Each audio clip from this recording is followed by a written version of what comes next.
The game is called lawn darts.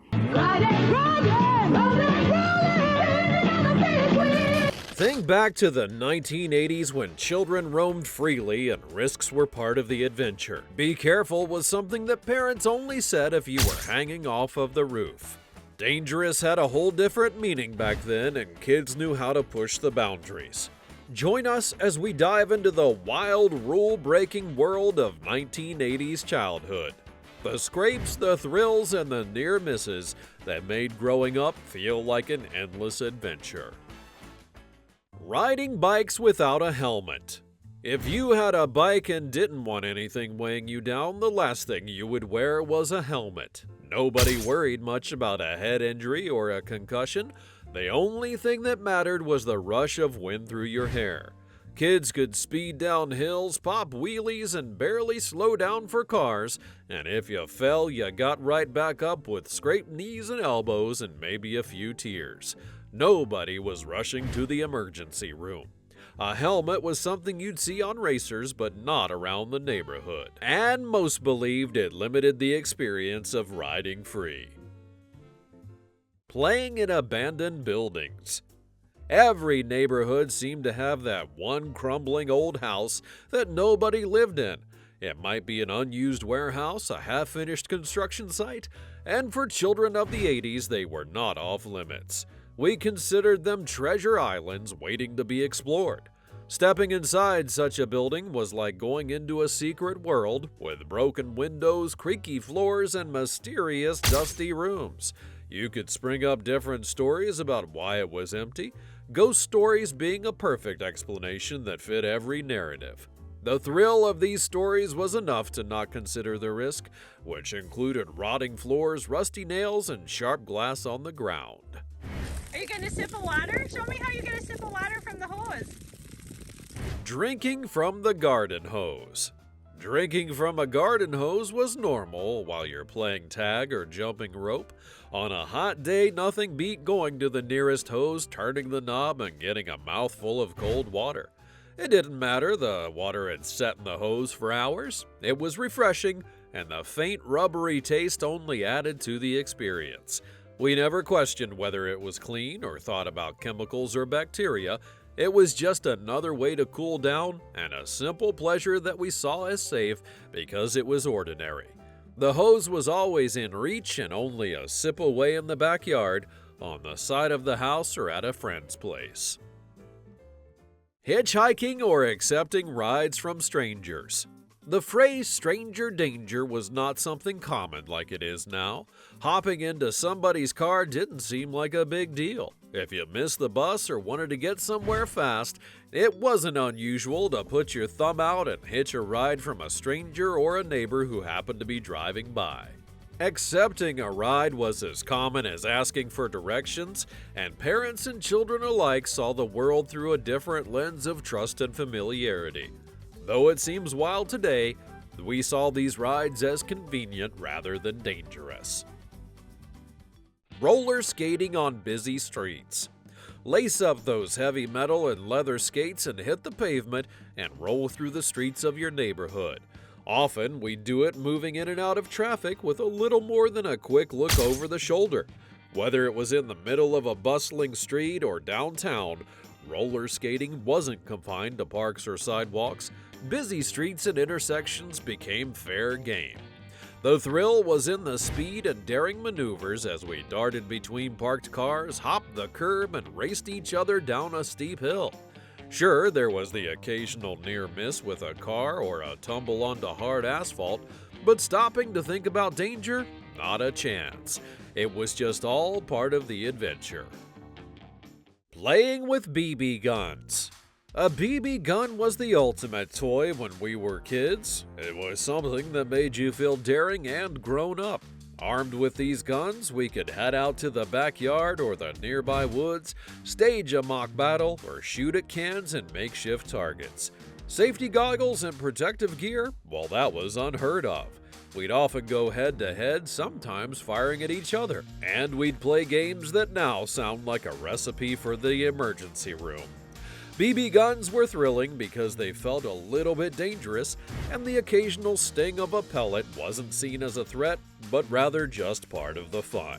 You may get a warning from your parents not to shoot your eye out, but otherwise it was open season. Exploring storm drains. If you consider yourself daring, walking into a dark, echoing tunnel under the street was a way to prove it. Stepping into a storm drain was like going into a mysterious doorway to a whole new world.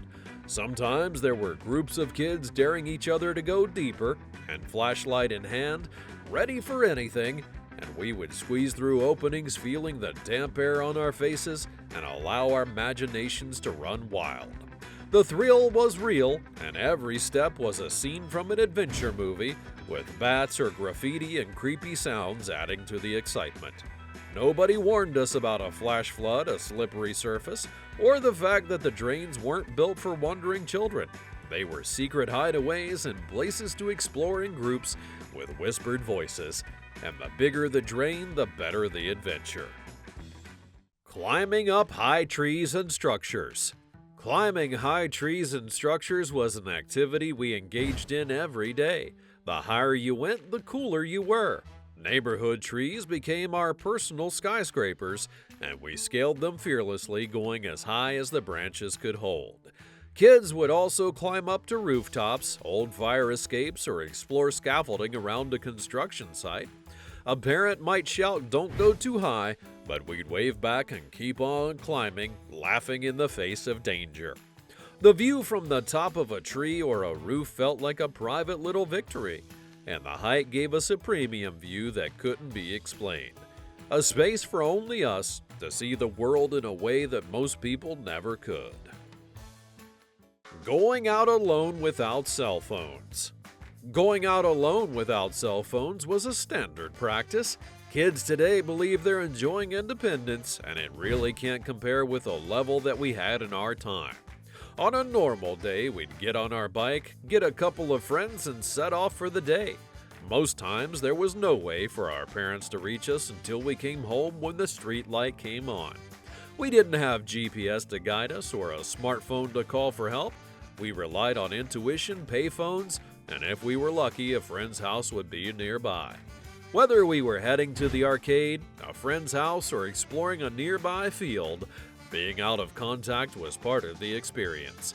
The day was ours, and so were the adventures along the way. To us, it felt like true freedom.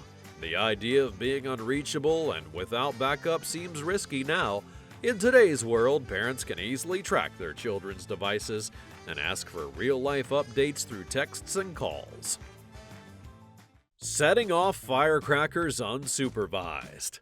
It was not uncommon for children to have their own stash of firecrackers, especially around the 4th of July. Parents would allow them with a simple warning to be careful, leaving children to ignite those tiny explosives with matches and sparklers. Some even dared to hold their firecrackers a few seconds longer to see who would go first, turning them into a contest of courage. The thrill of the loud crack and burst of light was worth the danger, and minor burns or close calls were brushed off as part of the fun. The thrill of fireworks felt grown up, even powerful, though risks of accidents lurked just beneath the excitement. If you weren't born in that decade, you definitely can't relate. Building dangerous tree houses. With a few borrowed nails, some old wooden planks, and a whole lot of determination, we would set out to construct our own hideout up in the trees. The lack of building skills was not a bother. We were architects in our own minds. With hammering that sounded like rhythmic banging and questionable balancing acts on swaying branches, we'd assemble our masterpiece without any adult supervision. Most of the structures had no railings, shaky floors, and often nails would stick out at odd angles, but we didn't worry about falling, getting cuts, or collapsing. Each and every treehouse was a fortress of adventure, and no risk would keep us from building the perfect secret spot. Playing with fireworks. Fireworks were not just for the 4th of July, they were backyard entertainment all summer long. We'd often have their own small stash to set off whenever we pleased. Sparklers, bottle rockets, Roman candles, and more.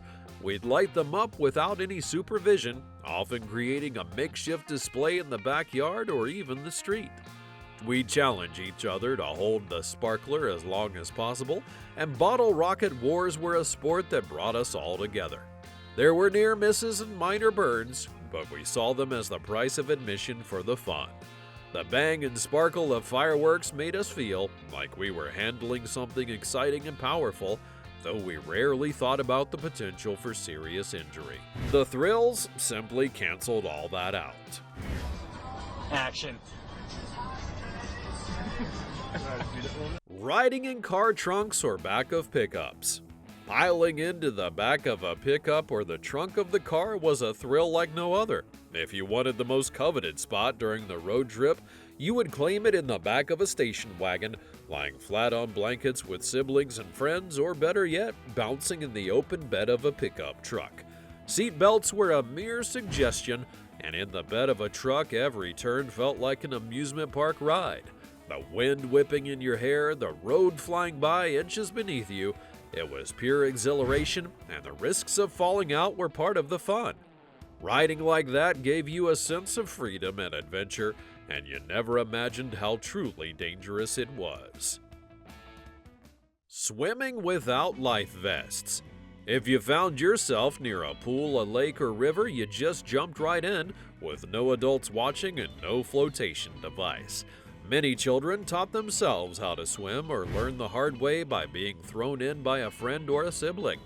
The deep end of the pool or a plunge off the dock was an ultimate challenge, and life vests were reserved for toddlers or very cautious parents.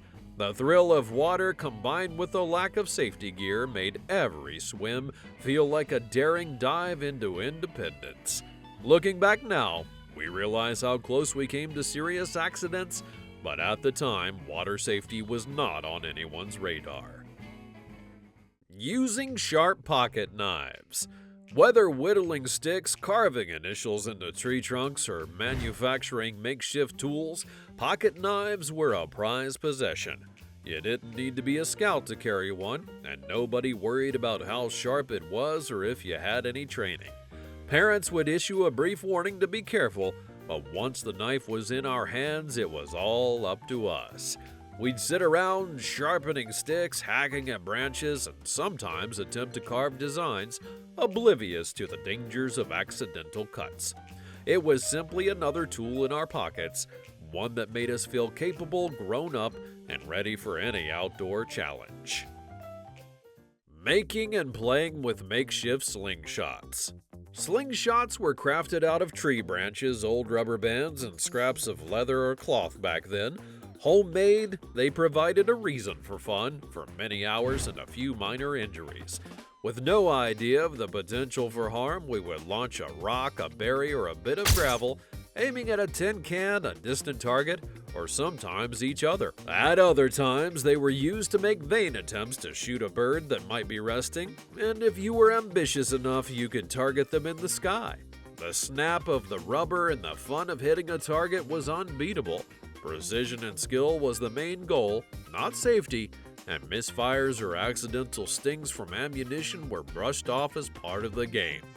They were our introduction to DIY engineering, and at the time they felt more like toys than weapons. Playing lawn darts. Despite the fact that it involved throwing heavy, sharp-tipped darts into the air aimed at a circle on the ground, lawn darts were a perfect way to keep ourselves busy. The kind of jarts we played are very much different from the safe plastic-tipped ones today. The ones we played were real, had metal tips, and could embed themselves in the earth, or even worse, into someone's body if they weren't careful. Children would hurl the darts as high as they could, trying to hit the target while friends dodged nearby. The games would turn competitive and chaotic, and kids would try for trick shots or moving objects. Parents might throw out a warning about standing clear, but nobody questioned the wisdom of giving a child a heavy and dart-like projectile to play with. They were simply exhilarating and a little bit dangerous, which was exactly what made them so fun. I took a shower washing every body part with actual soap. including all my major. I can't seem to find my toothbrush, so I'll pick one up when I go out today. Staying home alone at a young age. Getting a babysitter may be top of the list for parents these days, but back then nobody cared much when children got old enough to hear instructions for themselves. It wasn't uncommon for a parent to leave a child as young as 6 or even 7 at home with a simple instruction of don't open the door for strangers. There were no cell phones or check-ins, just trust that we would manage to take care of ourselves until our parents got back.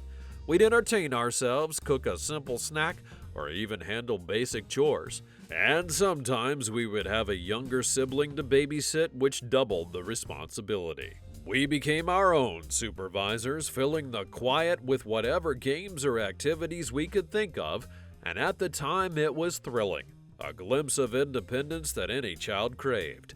As long as the chores were done in time, you didn't have to worry about not being able to do what you wanted. Though we were left alone, we never felt lonely. It was a chance to explore what it meant to be in charge, and most of us wore the badge with pride. Walking long distances by themselves. If you needed to get somewhere, whether it be school, a friend's house, or the store, you'd often set off on foot, sometimes covering many miles. There were no cell phones to call for backup, no GPS to make sure you didn't get lost. All you had was a pair of sneakers, a sense of direction, and the confidence that you'd find your way. If your destination wasn't familiar and you got lost, you simply asked for the way to go. There were always adults around willing to tell you how to retrace your steps and get back on track, and parents often didn't worry much about the solo adventures. They assumed children would be fine navigating neighborhoods or crossing a busy street. For many of us, those long walks were chances to bond with friends, share stories, and enjoy the freedom of being on our own, never minding the risks of walking alone. Sneaking into movies or places they shouldn't be. This would be considered an art itself. Back then, movie theaters were a prime target for mischief. It took a level of mental calculation to pull it off without being caught. Kids could slip past the ticket counter, hide in a group, or dart into a side door as people exited. And once inside, you'd catch a movie that you were too young to see or hang out with your friends. The feeling was like you had just pulled off the ultimate heist. It wasn't limited to the theater. We would sneak into arcades, concerts, and even restricted parts of buildings. The last one mostly just because of curiosity and the fun that came with defying instructions with a group of friends. The thrill of sneaking around was more than just getting in. It was about testing boundaries and feeling like we would score a small and rebellious victory. Sometimes it wouldn't end on a victorious note, but those days were far and few between compared to the victories we were able to pull off. Which of these things do you remember doing as a child? Be sure to like the video, subscribe to the channel, and turn on your notifications so you never miss another great memory in the future. Thanks for watching, and I'll see you next time.